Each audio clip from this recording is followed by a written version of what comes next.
शादी गुड्डी गुड्डियों का खेल नहीं। मैंने पहले ही कहा दिया था कि मैं नितिन से शादी नहीं करूंगी, फिर भी आप लोग नहीं माने। आपकी जिद पे मैंने नितिन से शादी तो कर ली, लेकिन मुझे उसके साथ नहीं रहना। मैं समीर से प्यार करती और उसके साथ ही रहना चाहती हूँ। अदिति बोली ही जा रही थी और उसकी माँ चुपचाप सुन रही थी। वो पिछले 1.5 माह से अदिति को समझा समझा कर थक चुकी थी कि अब उसकी शादी नितिन से हो चुकी है और उसे उसी के साथ रहना चाहिए।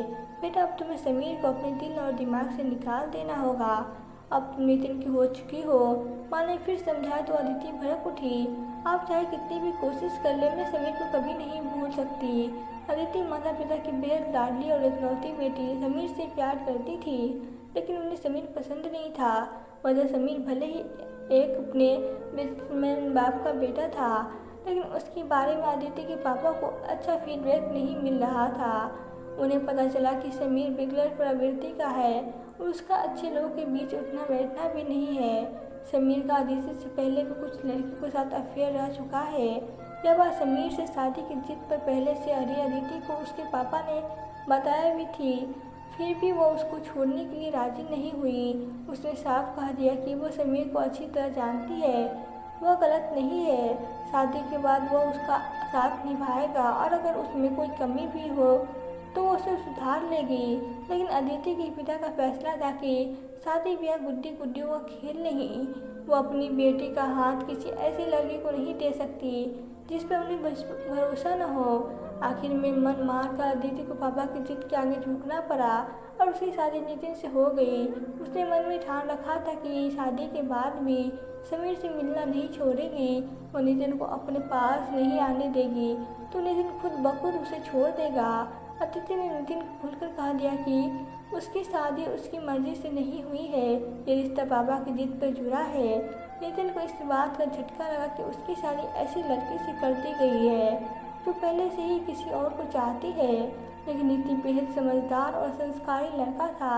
उसने अपने माता पिता की मर्जी को अहम माना। उसने कभी सोचा भी नहीं था कि उसको जिंदगी में यह देखना पड़ेगा। हार कर नितिन ने अदिति के पापा से बात की।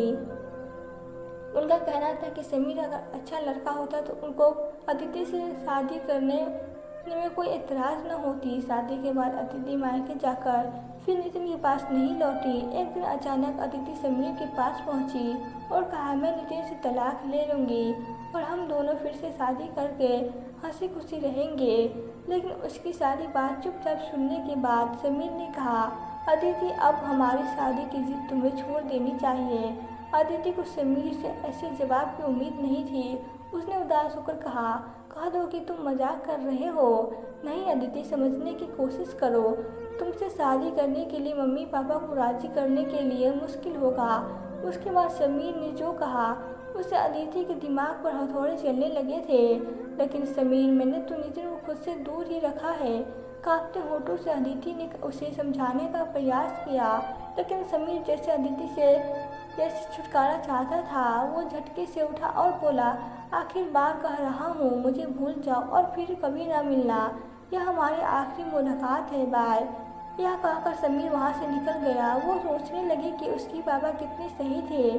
घर लौटते ही अदिति ने मम्मी पापा को अपना फैसला सुना दिया। मैं समीर को भूलना चाहती हूँ और नितिन से साथ तलाक लेना चाहती हूँ। उसे अब नितिन से सहानुभूति भी हो रही थी।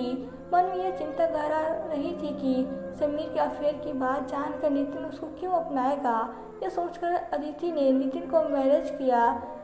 अब हमें जल्दी तलाक ले लेना चाहिए। नितिन ने जवाब में सिर्फ इतना कहा लिखा, तुम्हें तुम्हारा प्यार मुबारक हो। दरअसल नितिन को लग रहा था कि अदिति समीर से शादी करने जा रही है, लेकिन अदिति ने कोई जवाब नहीं दिया। नितिन को जानने सूझा। उसने अदिति को लिखा, क्या मैं तुमसे एक बार मिल सकता हूँ। अदिति इसके लिए तैयार नहीं थी, लेकिन आखिरी बार उसने मिलकर माफ़ी मांगना उसे ठीक लगा। उसी दिन शाम को एक मॉल के रेस्टोरेंट में हुई मुलाकात में नितिन ने अदिति से सिर्फ इतना कहा, तुम्हारे बाद मैं किसी से शादी नहीं करूँगा। बस इतना कहने के लिए तुमने मिलना चाहता था। अदिति उसकी बात सुनकर चौंक पड़ी और बोली, आप ऐसा क्यों कर रहे हैं। नितिन का जवाब था कि वो दुनिया को यह नहीं बताना चाहता कि जिससे उसकी शादी हुई थी उसे किसी और से प्यार था। क्यों, आपको ऐसा कहने में एतराज़ क्यों है। आखिर आपको मैंने धोखा दिया है। मैं आपकी ज़िंदगी में कि कसूरवार हूँ। मैं भावुक होकर अदिति ने कहा। नितिन ने कहा, तुमने किसी से सच्चा प्यार किया इसलिए तुम धोखेबाज नहीं हो सकती। और यह भी सच है कि स्त्री हो तो किसी से प्यार नहीं करती, अगर करती है तो सच्चा करती है। वो तो प्यार सच्चा होता है। मैं तुम्हारे प्यार को कलंकित नहीं करना चाहता। ऐसा करने के लिए मेरा ज़मीर इजाज़त नहीं देता। लेकिन तुम किस मिट्टी के बनी हो, अपने कसूरवार को अभी खुशी खुशी माफ़ कर रहे हो। उस दिन के लिए ही सही तुम्हारे जीवन में आकर मैंने सच्चे प्यार को जाना।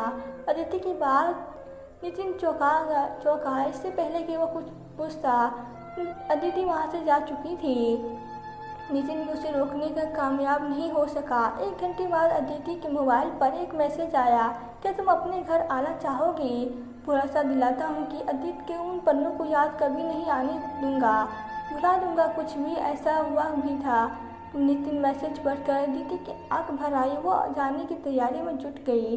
तो दोस्तों, आपको यह कहानी कैसी लगी? अगर कहानी अच्छी लगी हो तो वीडियो को लाइक करें और प्लीज़ चैनल को सब्सक्राइब करें। Thank you.